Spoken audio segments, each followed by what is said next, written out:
Hi, good morning. என்ன கண்டென்ட்னா,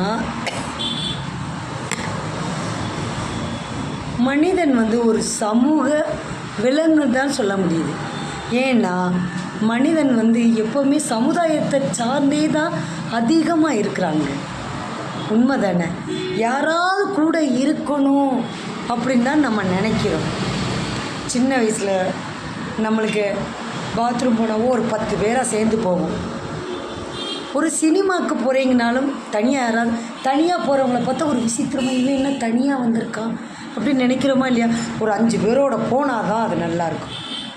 ஒரு cycle ஓட்டி நம்ம பழகுறோம். அப்போ சைக்கிள் நான் ஓட்டுறேன், நீ ஓட்ட வரியா அப்படின்னு தானே கூப்பிட்றோம். ஒரு தனியாகவே எதையுமே ஒரு சினிமா பக்கம் கூட்டமாக தான் போயிட்டுக்கிறாங்க. இப்படியே அடுத்தவங்களை சார்ந்தே இப்படி நம்ம யாரையாவது சார்ந்து தான். பக்கத்து வீட்டுக்காரங்க காலி பண்ணி போயிட்டா, ஐயோ நல்லா பேசுகிறவங்க, அவங்க போயிட்டாங்களேன்னு ஒரு கவலைப்படுறோம். நல்லா பழகுறவங்க வெளிநாடு போயிட்டாங்கன்னா அது ஒரு கவலை, ஐயோ அவங்களுக்கு தானே நம்மளுக்கு.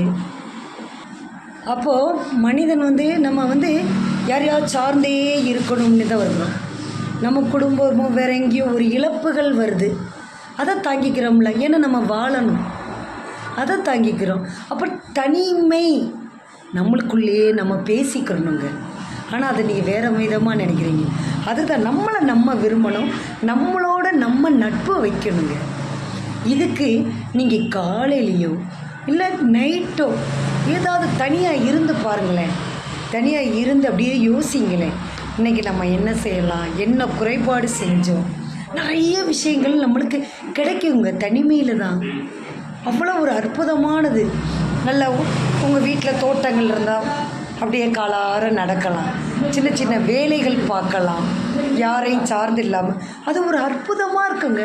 நிறைய விஷயங்களையும் கற்றுக்கலாங்க தனிமைன்றது. அப்புறம் என்ன சொல்கிறதுனா, அந்த காலத்துலலாம் எங்கள் அம்மா நர்ஸாக இருந்தவங்க தான். சும்மாவே இருக்க மாட்டாங்க, டியூட்டி விட்டுட்டு அதுலேருந்து பாதியாக வருவாங்க, ஏதாவது ஒரு வேலை பார்த்துட்டு இருப்பாங்க. அவங்கவுங்க அந்த துணியை மடித்து வைக்கிறது, இது வைக்கிறது. நாங்களாம் ஸ்கூல் விட்டு வர்றதுக்குள்ளே எங்கள் டியூஷன் போய் எனக்கு வேலை இருக்குது அப்படின்னு தான் அந்த காலத்தில் நம்ம பாட்டி அம்மாலாம் ஊறுகாய் போடுவாங்க, ஏதாவது ஒரு வேலையை செஞ்சிட்ருப்பாங்க. இப்போம்மா கொஞ்சம் அந்த செல்லை தான் ஒதுக்கி வைங்களேன். யார் வாட்ஸ்அப், யார் ஸ்டேட்டஸ், ஐயோ அவங்கள மீட் பண்ணலையே, அவங்கள்ட்ட பேசலையே, அவங்களுக்கு நம்மளை தெரிவிக்கல, இப்படின்னு ஒரு ரத்த கொதிப்பு மாதிரி வந்து. இதில் செல்லு ரிப்பேர் ஆச்சுன்னு வைங்களேன், செல்லு கடையில் போய் அவன் இன்றைக்கி கிடச்சிருமா நாளைக்கே கிடச்சிருமா அப்படின்ற